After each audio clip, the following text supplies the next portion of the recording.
My name is Francisco Garcia, and I was for about 11 years, from 2010 to 2021, the Planning and Zoning Director for the City of Miami. Miami is, for the most part now, especially the urban core areas, in essentially its second layer of development. Miami is a young city. It was founded and incorporated in 1896. And the first layer of development stayed in place for a very long time. And it was really only probably in the early 60s that any kind of significant redevelopment began to take place, especially in the urban core, which accounts probably for about no more than 5% of the land in Miami. The remainder was developed originally and has remained largely as single-family residential development. Fairly small lots, but all of them single-family residential. And consequently, the urban form is very polarized. The mainstay of Miami development has been single-family residential perimeter yard type dwellings, with commercially zoned corridors, which translates into 1 or 2 story strip malls. We call them strip malls here. And the exception being the slightly denser and more intense urban core, which is the downtown area, the Brickell area, historically. So that is extended to some extent in recent times, but that is still largely the makeup of Miami. So there really is an interest. The market has expressed an interest in Miami, and in living in Miami, and working in Miami, and shopping and playing, so to speak, in Miami, and clearly. Those market forces have turned into a development boom that has really significantly increased, especially after the 2008 to 2010 bump in development activity. But after that, it simply not only corrected the previous trend, back to the previous trend, but simply went upward rather dramatically. And so the pressures are all the ones you would imagine. Housing pressures, the offer far exceeds the affordability for the demand that exists by the resident population. Certainly, from the standpoint of resiliency, there are great pressures being placed on our natural resources. The infrastructure, especially in terms of transportation, has proven itself not to be able to keep up well with the amount of development that's taking place. So this is not uncommon, certainly in many cities. I'm aware of this, but in Miami, those pressures are immense. I'm frequently asked, especially by those who work in or live in other environments. There isn't really, in the United States, generally speaking, and certainly in Miami, a great planning culture. So it really ultimately, for practical purposes, it distills down to the regulatory environment and what you can do with those regulations to begin to steer, to some extent, the development that occurs. Off late, and I would say certainly no longer than the last 10 years, there has been an increasing awareness of resiliency challenges, sustainability challenges. And that is being folded into the regulations to a greater extent these days, but still then, in my opinion at least, not near enough to respond to the actual pressures that one faces. And so there isn't really a planning approach as pertains to vision that extends beyond the next 5 or 10 years. The response has simply been to periodically, in short term, so every 2 or 3 months, there are a significant slew of zoning changes that take place. And with those zoning changes, there is density added here, density added there, but responds to the same sort of catalog of pre-established typologies and forms that are already in the code. And you said that's every, 2 to 3 months? Yes. That's pretty dynamic then. Well, it is in response to the market, because really it's a market-driven development environment. That would depend probably whether you ask the city or you ask the state. So the way it actually shapes up in municipalities here in the state of Florida is that the cities have, the municipal incorporations, the cities have what we call police powers, and police not in the strict sense police, but in the terms of being able to generate the regulations needed to allow for development to happen. Right, that clearly happens at the municipal level. Then each municipality has to respond to a state statutes that requires that there be a comprehensive plan assembled for each municipality, and that comprehensive plan sets forth, the term is goals, objectives, and policies that steer long-range, planning practices. So that is how the system is set up. Ultimately, however, the range of options that the state provides for the comprehensive plan requirements is so broad that it really translates into a very fragmented development arena, municipality by municipality. And just to put it in context, in Miami-Dade County, which is only part really of the Miami metropolitan area, which arguably extends also to Broward County and Palm Beach County. But in Miami-Dade County, there are 35 municipalities. And then some unincorporated land as well that defaults to the county government for regulation. So again, that results in a very fragmented development environment in a competition between municipalities for more inviting development scenarios. That really literally depends on the person at the helm, quite frankly. And I should also add that planning and zoning director tenures are rather short. Yeah. It's a volatile environment. How short? Is there a set? Well, my tenure of 10, 11 years is the remarkable exception. This is now, I have been away from the city for 3 years, and we are now on the third director after my tenure. So that gives you a rough idea. These are maybe particularly tough times in some sense, but it's not unusual to have 1 year, 2 year tenures. And so what it begins to do is it begins to have that already very transactional framework of regulatory adjustments lose sort of focus and direction rather quickly. Or at least it's a danger. One tries to maintain some level of continuity. I know the elected officials do, but it's difficult. Ultimately, the city manager, the city of Miami and most municipalities in Miami-Dade County have commission manager with an executive manager form of government, and so the city manager is ultimately responsible for those hires. As to why directors leave, I can only tell you on my end, I had the feeling that my work had been done, and so decided to move on. Others have their own reasons, I'm sure. It's an evolutionary process. One takes as a point of reference the culture of place, what the established practices are, what the citizenry is used to in terms of lifestyle and quality of life, and then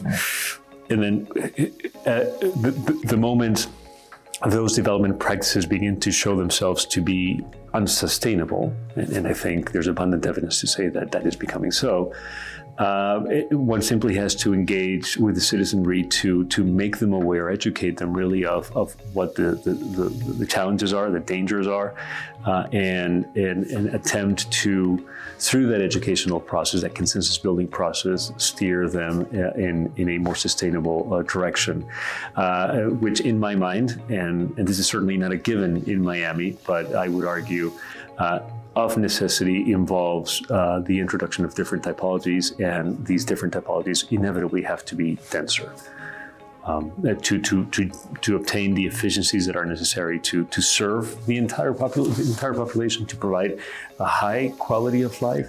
and also allow the city to grow. No, there isn't. And I was about to joke and say that if you were to turn the cameras around, if we were in sort of in a glass enclosure all in the round, you'd facing in the opposite direction, you'd see single-family residences, right? So it's depending on which way you look. So yes, there is a very large missing middle. Is the terminology that's frequently used of housing typologies or building typologies. Forget housing for a moment, because mixed use should certainly be a part of a solution that simply isn't there. Now, for a very long time, it wasn't there because the zoning regulations did not provide for them. For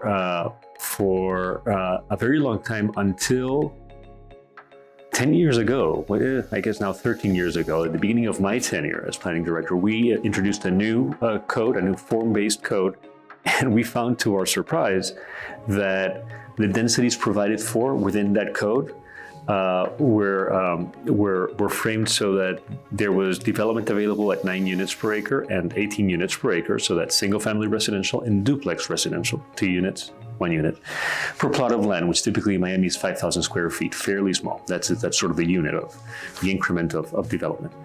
So 9 units per acre, 18 units per acre, and then it jumped to 65 units per acre, and there was nothing in between.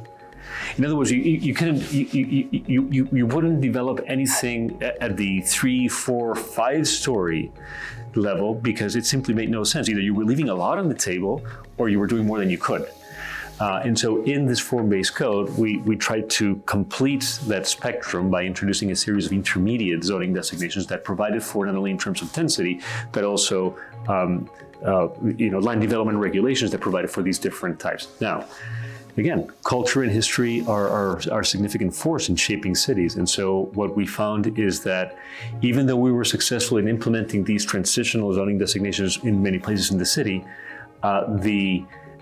that building type, and especially as pertains to housing, that housing type is so unfamiliar that it really didn't work very well. And we found properties within those zoning designations being developed as single-family residences and duplex, creating a great potential loss, but the market wasn't there to receive the new products. The only, and again, it's what we have to do in this consensus building sort of educational process that I was describing. That happens in Miami Beach is probably the only exception to the rule of it not happening. And it happens in Miami Beach only because there are legacy structures that respond to codes and trends and lifestyle choices of the early part of the 20th century. And those legacy structures remain there, and they're very inviting and desirable and popular and all of that. But if you try to introduce and try to persuade Miamians just across the bay, right, that this is desirable, the immediate response is, yeah, but not here. Right. That's a Miami Beach thing. Yeah. And you would think they're talking about, I don't know, the Antipodes, right? Like Australia. No, that's a Miami Beach thing. But really the framework is that. Yeah. Counterintuitive as it may seem, it turns to be the other way around. It tends to be the development drives infrastructure. So for the longest time, many of us have raised the issue that the mass transit infrastructure is woefully inadequate, and it clearly is. And when presented with the fact that it simply doesn't serve, it serves an infinitesimal amount of the population in Miami-Dade County, and it is a county-controlled infrastructure, the mass transit is. To the extent that we made a point of it, they said, no, look, it works the other way around, right? The ridership has to be there for us to begin to invest in mass transit. Again, to me as a planner, incredibly counterintuitive, but intractable in terms of county policy. It's because you're more of a market-driven system overall. Precisely right. Yeah. Precisely right. And the same goes for any other aspect of infrastructure that we can cover. Yeah. So there was a marked change that really responded in the late aughts, leading up to the adoption of a new form-based code in the year 2010, which coincides with the year the commencement of, or the beginning of my tenure, and I was involved in. I am a co-author of that zoning ordinance. That was a drastic sort of a sea change in terms of how to administer planning and zoning policy.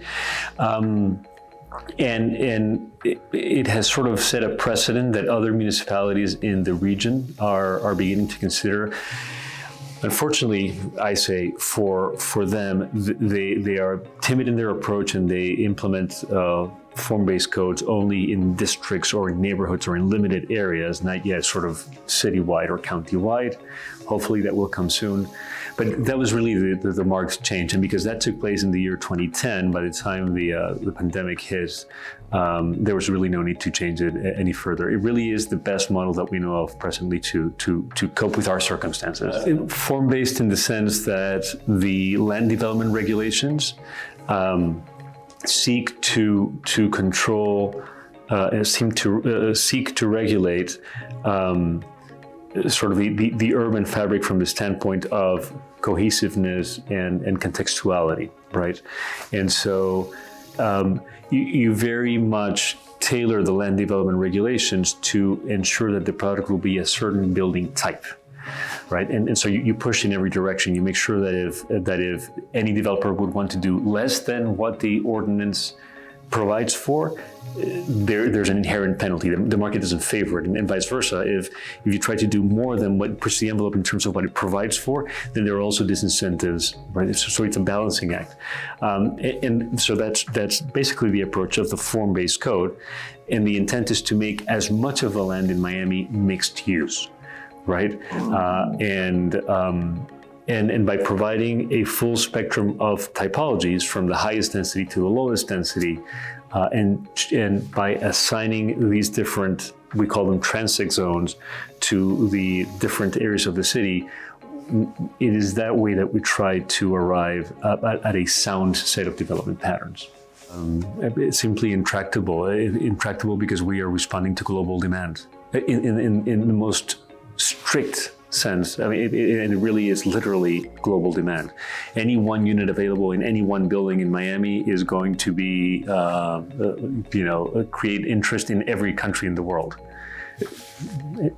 So how does a resident of the city of Miami or the metropolitan area of Miami, how can they begin to compete with the entire world? So it really is in that regard a challenge. We've discussed in some of the previous panels some of the policies that we've adopted. We've created inclusionary zoning districts that actually mandate that any development there have some amount of workforce or affordable units. That has been partially successful. We've created attainable housing ordinances that incentivize by providing bonuses, density bonuses, parking reductions, additional heights, to try to foster the development of affordable housing units. And as we discussed, that was successful only in areas that would otherwise have received them because they're not as desirable as the areas where really the boom is taking place. So we've created tools to the best of our ability, but they in the face of the market, they don't seem to thrive. So affordability is defined ultimately by the federal government through the Department of Housing and Urban Development. And what they do is on a county-by-county basis, they basically do a median income assessment, which then begins to define what affordability is. So at 120% of average of area median income, you have what they call workforce housing. At 60 to 80%, that's affordable housing. At the 30% area median income, that's extremely low income housing. So there are all these ranges. But again, the ranges are calibrated, the percentages are calibrated at the county level. And I'm here to tell you, and I think it's clear to see, that the story of Brickell versus the story of some of the more depressed areas is entirely different. So to try to regulate affordability, to try to provide incentives based on area median income becomes a very sort of arbitrary process. It works well for some areas, it favors some areas, and it clearly doesn't work for others. The attainable housing policy succeeded brilliantly in the areas that needed it the least, because it was just a free bonus for developers, and it failed abysmally in the areas that need it the most, because you could not interest, even with additional density or additional intensity, you could not interest a brickle developer in providing attainable housing. It simply doesn't work. So it tends to be separated by neighbourhood then rather than mixed in by verticality. Because the market is different in every neighborhood, right? So the regulations are very much calibrated to ensure that quality is obtained. Now, what is important to us as planners in our approach in a form-based code is that the buildings inhabit the site responsibly, and especially the ground level, in a way that is conducive to life in the public space, life in the public realm. And so we put in requirements that the parking plinth of every building, which unfortunately still requires parking, and it's a necessity more than anything else, that they be lined by habitable program, right? Whether it be residential units, whether it be commercial or office or otherwise. And certainly that at the ground level, at least 80, depending on the zoning designation, 80%, 70% had to be habitable as well, whether it's the lobby of an apartment building, or whether it's a shop or some service, or an office even, right? An architect, a CPA. And so those are very strict requirements that have to be complied with on a building by building basis. The complaint originally was, well, wait a moment, you're forcing us to provide habitable space even if there isn't a need for it, right? The market should drive that. But it's the other way around, we argued as planners. We said, no, you provide it, and especially in the denser areas, it may take a little while longer, but eventually it will come. But if you don't provide it, it certainly will not come. And the alternative is to provide blank walls, which we simply had enough of up until the year 2010, because there were plenty of them around. And so there are very strict, very clear, very concise requirements as pertains to how buildings sit on the land and become a part of a greater whole in a sensible sort of way. The process leading up to the adoption of the Miami 21 form-based code entailed, it was, and I'm not exaggerating, 7 years of a very vigorous, robust public engagement process, consensus building process, and that I think paid dividends. It resulted ultimately in the ordinance, the code being adopted. And I think we may have failed is in sort of calling it a day, calling the battle won, and sort of, just out of sheer exhaustion, almost saying, okay, we've done it, we have it, right? I would argue that of late, much more of that would need to be done. We would do well to consider even what I think is a good form-based code as an organic document that needs to evolve and needs to grow. It needs to grow based on community consensus.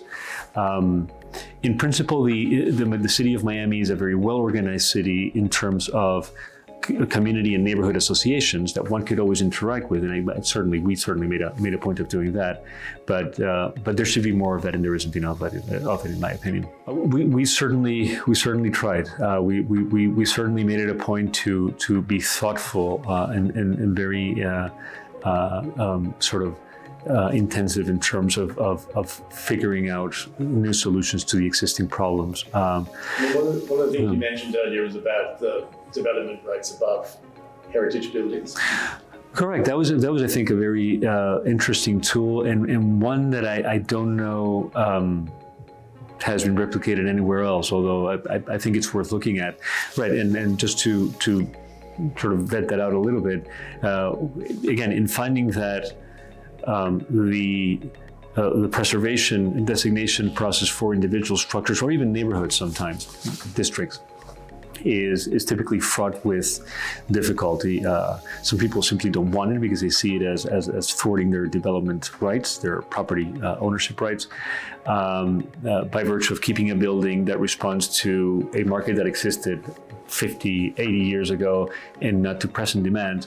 So the cost entailed by maintenance of older structures, repurposing older structures, because a corollary ordinance that we put in place was an adaptive reuse ordinance, which exempted older buildings that were being repurposed, changing use, changing program, from having to comply with new regulations that would apply to parking or other setbacks, et cetera, right? Which were basically, made it impossible to repurpose those structures. So individuals who own properties that are designated as preservation items, as historic items, now have the ability to take whatever delta, whatever difference there is between the amount of development capacity they presently occupy and that which they could exercise should they tear the building down. That change, that delta, now turns into currency, essentially, and one can sell it privately to other individuals who then can bring it into their projects, and through that exceed what otherwise would be the limits for their development capacity. We were careful, understanding that this could have unintended consequences, to allow for receiving sites to be only those within transportation-oriented development areas, which were already well poised with density and intensity and close to public transit, to both receive that additional development capacity and not create negative impacts. So there was a balance there as well. But that, I would show that as one example that I think is indicative of how progressive we were trying to be, have been trying to be. Not discernibly so, because again, they by regulation, the ability to purchase and implement additional development capacity happens in areas that are already very high density, high intensity, as you see in the background, and you will see that the heights, fairly uniform in this case as I'm looking out, vary to some extent. And so it would typically yield 1, 2, 3 additional stories in a 40, 50 story environment. And so that's really imperceptible. So it works well. Because that is a regional issue that really relies much more heavily on county stewardship. I know you have Kim as a panelist in this series, and Kim Brown with Miami-Dade County, and they're doing a fantastic job of trying to assess all those sort of climate-based threats. And they have a very robust administration to do that. At the city level, really, on the one hand, there isn't very much we can do. The city is a fairly small area of land, and whatever one does unilaterally at that level begins to be sort of overshadowed by whatever happens around it. So it's really a Miami-Dade County issue more than a city issue. Simply put, the threat of water comes from every direction, right? It comes from the sky, obviously. It comes from underneath the ground, because actually there's a water table underneath the entire area that sort of percolates upward as there are tidal pressures, etc. It comes from the bay by way of storm surges. So it really is a very dynamic environment when it comes to the water challenge. And maybe this is a little naive, but one can be naive sometimes.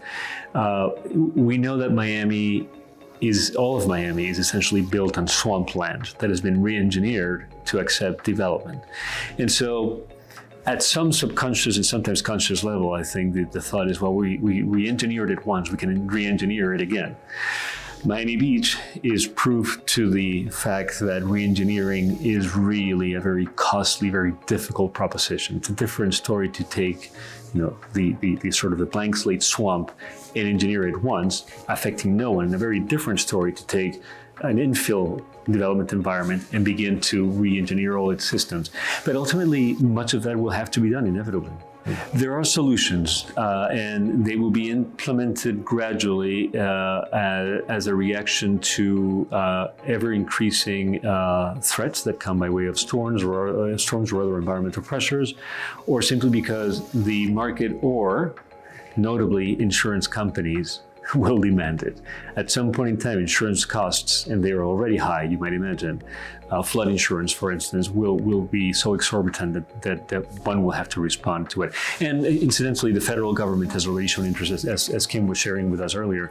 The federal government has already shown an interest in being part of that solution, investing in fortifying the infrastructure. I've mentioned it. I really think what made a difference and made it possible for me to stay in my post for the 10, 11 years that I was there and enjoy it to some reasonable extent is the realignment of the development regulations, the land development regulations, into a form-based code that made development practices predictable and transparent. It's become my mantra, and allowing for a significant amount of developments to happen by rights. There is a checklist, a clear checklist. The code, just to give you an example, became, instead of a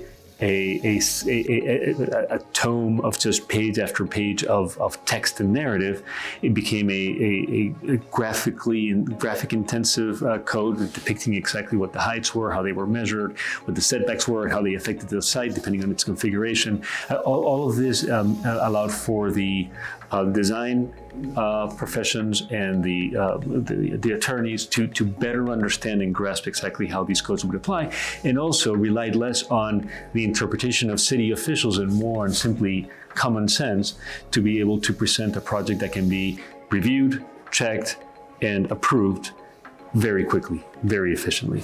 That plus technology has really paid off significant dividends, and so that to me is essential. That to me is sort of the lesson that Miami can offer for others to look at is what a difference clear land development regulations that allow for transparent and predictable administration make a huge difference. Yes, inevitably yes, and what it did is it sort of made Miami, which was already in the center of Miami-Dade County, of the region, very desirable in terms of development. It gave it a significant competitive advantage vis-a-vis, for instance, Miami Beach, Coral Gables. So it made the value of land more stable and more predictable, which is really the basis of successful development. Yeah. Great, brilliant. Thank you very much. Thank you very much.